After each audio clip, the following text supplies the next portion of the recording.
ini.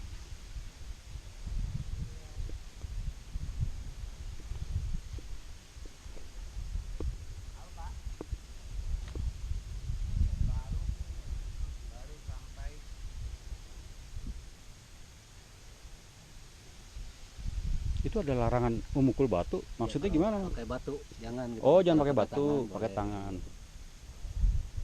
Takutnya kan rusak kaca. Mm-mm. Kalau pakai batu, kalau pakai tangan kan kerasa juga tangan. Takut pecah aja ya. Iya. Masih ada aja yang buang puntung rokok.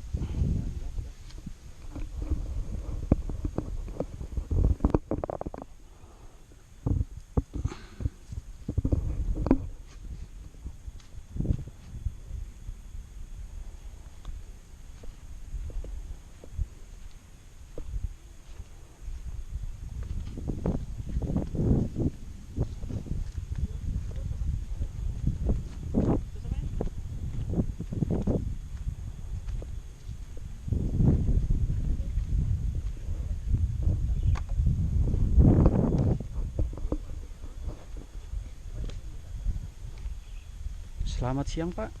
Bapak dari mana ya? Kita dari Jakarta, Mas. Oh, Iya. dalam rangka apa kesini? Ini kan adalah situs peninggalan sejarah kuno. Jadi kita sangat tertarik sekali untuk datang kemari, gitu Pak. Tadi nggak capek ya kesini? Wah, naik tangganya luar biasa. Kalau tangga utama itu maknyus. Kita harus mendaki sekitar 45 derajat. Itu kalau yang dengkulnya goblak-goblak itu koplak-koplak. Coba Pak, boleh lihat Pak, dengkulnya kayak apa Pak? Maknyus itu. Ya Pak, makasih Pak ya. Oh, makasih ya, Dek.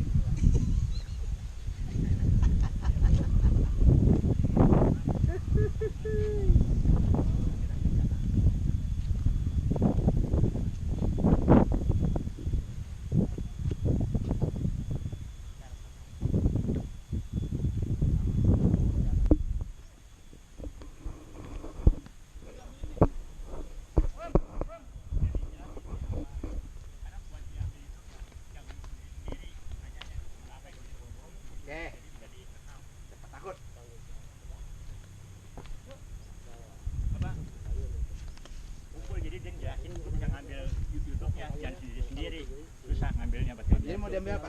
Enggak, kan dia mau jelasin. Pada kumpul sini jangan sendiri, ntar nanya ini. Bingung ngambilnya, nggak bagus Pak. Buat ini nggak bagus. Pak, mau diambil video ngejelasin ini? Oh boleh. Siapa yang ngejelasin? Sini aja yang adem. Ya, Itu masuk itu. tempat apa? Ini apa namanya Pak? Dijelasin Pak. Perkenalan dulu Pak. Ya, perkenalan dulu. Nah, Biar kelihatan dulu. ya nggak apa-apa, ntar kita lanjutin deh. Ya.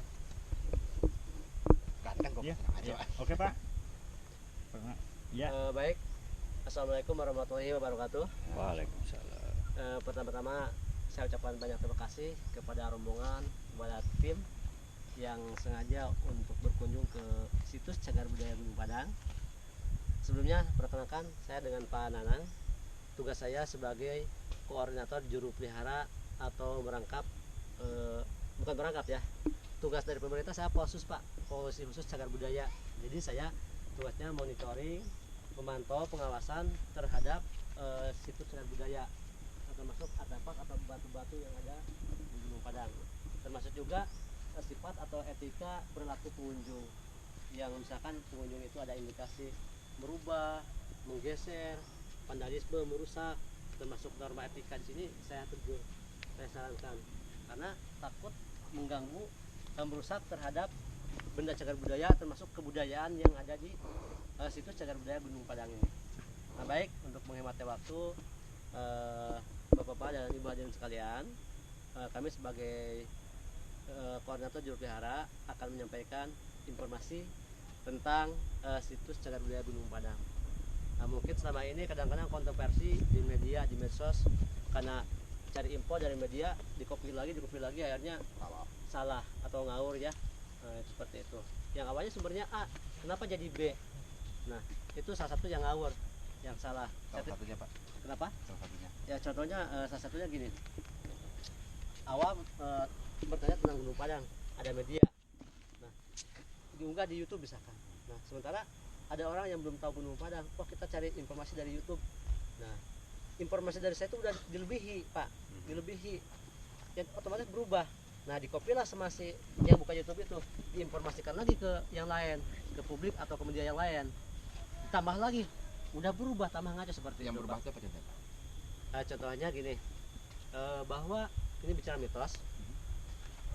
Di Gunung Padang ini ada jejak maung katanya di lantai 3, itu kan maung ini. Nah, mindsetnya menurut secara logikanya maung itu di Jawa Barat kan harimau.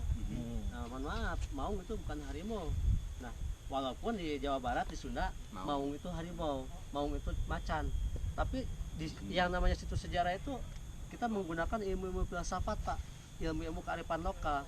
Dalam bahasa Sundanya siloka, silo, can kabuka. Jadi samar belum diketahui, artinya harus diketahui dong begitu. Apa maksudnya? Jadi memang di Gunung Padang, terutama di lantai 3 ada yang namanya batu telapak maung atau batu jejak maung. Ternyata setelah saya konfirmasi ke tokoh dulu, juru kunci orang tua sebelum saya, di Gunung Padang betul ada jejak maung. Iya, tapi ngomongnya bahasa Jawa Barat ya, bahasa Sunda. Jadi saya untuk menyampaikan ke publik kan. Nah, saya bilang, di Gunung Padang itu betul ada tapak maung. Iya. Saya kan awam, Pak. Nah, maung itu harimau? Bukan. Bikin pusing saya, Pak. Di Jawa Barat, di Sunda, maung itu memang harimau. Nah, tetapi simbol atau siloka atau metafora yang ada di Gunung Padang ini, maung itu bukan mengartikan harimau. Apa? Kan berawal dari 2 kata. Tadi kan jejak maung, maung, ma-nya manusia atau manusia dalam maksudnya, ungnya unggul. Jadi jejak manusia unggul. Apa? Ya inilah Gunung Padang ini jejak manusia unggul, peradaban di masa lalu. Nah, manusia unggul itu manusia yang seperti apa? Manusia yang berkualitas, manusia yang hebat, manusia yang baik, manusia yang benar, kan begitu. Nah, kenapa dia dikatakan manusia unggul, manusia yang berkualitas? Contoh, seorang petani jika mau hasilnya baik, carilah bibit unggul. Artinya bibit yang berkualitas, Pak. Nah, kita maukah menjadi manusia unggul atau menjadi maung? Bukan maung binatang, tapi manusia unggul. Contohnya siapa? Leluhur sebelum kita yang hebat. Contoh tauladan yang harus kita ikutin, normanya, etikanya, perilakunya yang baik. Sekarang kita sudah berada di sebuah lokasi yang kita gambarkan sebagai generasi unggul para lingkungan kita. Ya. Nah, gambaran keunggulan seperti apa yang bisa dijelaskan mungkin dari sini sampai ke atas gimana? Oke. Begini ya. Kembali ke jejak maung. Itu di jejak maung itu tadi saya bilang pernah menyambung dengan dari A menjadi B. Ini apa adanya saya cerita. Kenapa? Cerita Gunung Padang ini hati-hati, tidak boleh dilebihi, tidak boleh dikurangi. Filsafatnya apa? Panjang tidak boleh dipotong, pendek tidak boleh disambung. Artinya cerita itu yang panjang-panjangkan, yang pendek-pendekkan. Artinya tidak boleh dilebihi, tidak boleh dikurangi, apa adanya. Karena takut ngawur kan begitu. Nah, ini bicara A, ya harus A. Nah, tadi menurut yang disampaikan sama Bapak, bahwa di Gunung Padang itu ada mitos, katanya saking saktinya harimau dulu loncat, batu pun berbekas. Logis enggak? Batu ini keras, harimau itu binatang, loncat kok berbekas. Nah, kita main masjid itu filosofi. Nah, setelah saya lihat jejak maung itu, manusia unggul itu ada 9 ukiran bulat. Nanti saya unjukin bendanya, artefaknya 9. Nah, ternyata bukan pijakan kaki harimau. Ternyata setelah saya perhatikan di situ melambangkan simbol 5 jari tangan. Nah, kenapa 9? Karena dulu itu lebih besar sosoknya. Di sini 1, 2, 3, 4, jadi 5 jadi 9. Betul. Nah, itu yang entah bagaimana, apa dulu diukir sedemikian rupanya, itu namanya prasasti lah. Iya.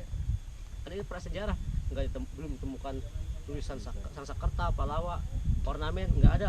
Kan ini prasejarah, kan hanya simbol-simbol yang ada, Pak. Nah, kemudian tadi kenapa mesti 9? Nah, ternyata setelah kaji 9 itu melambangkan angka yang nilainya paling besar itu 9, angka yang unik, angka sempurna, betul, Pak. Nah, siapa orang yang sudah memahami angka 9 dalam arti angka kesempurnaan dan mengamalkannya, itulah ciri manusia unggul. Kembali ke dirinya masing-masing, Pak. Itu filosofi yang saya pelajari. Nah ternyata di ukiran tadi 9 itu di depannya ada bekas tumit kiri kanan Pak, kaki manusia kanan dan kiri pegang tongkat. Nah, menurut cerita orang tua dulu ini tepatnya dulu raja duduk, ya kan, eyang atau mbah atau apa tokoh dulu lah duduk di situ. Nah pegang tongkat untuk bertafakur atau untuk mengingat bersemedi, ya, terserah orang mengatakan apa, menghadap ke matahari terbit. Kenapa menghadap karena ke arah timur ke sana Pak? Nah, nanti saya unjukin bendanya. Jadi di situ kalau dibuka lagi hubungan dengan arah matahari terbit itu luar biasa. Jadi ada hubungan dengan peradaban Sunda kuno. Kemudian di teras 3 ada ukiran kujang. Kujang itu lambang pusaka seperti yang bikin saya ini, tapi ini saya hanya aksesoris saja. Saya meniru dari ukiran yang di batu goresan jejak kujang seperti itu. Sekarang kita berada di lantai berapa? Ini kira di lantai 1 Pak. Karena tadi menurut Bapak apa namanya, keistimewaan Gunung Padang ini kok kenapa mengurus simbol-simbol 5 Pak? Maksudnya apa? Situs Gunung Padang terdiri dari 5 teras sharing atau undakan. Situs Gunung Padang dari tingkat 1 ke tingkat 2 dulu itu aslinya Pak harus melintas 5 gapura atau 5 gerbang sejajar di tengah, dari bawah dulu 1, 2, 3, 4, 5 yang buat betul dari bawah 2, ujung 2, yang 2 itu Pak, satu market Iya ya, satu kolom. ya. Itu ada 5 gerbang. Kemudian kita perhatikan balok-balok batu Gunung Padang ini seginya selalu yang paling banyak dominan segi-segi 5, istilahnya itu pentagonal seperti ini Pak, 1, 2, 3, 4, 5. Hitungan ininya Pak, lihat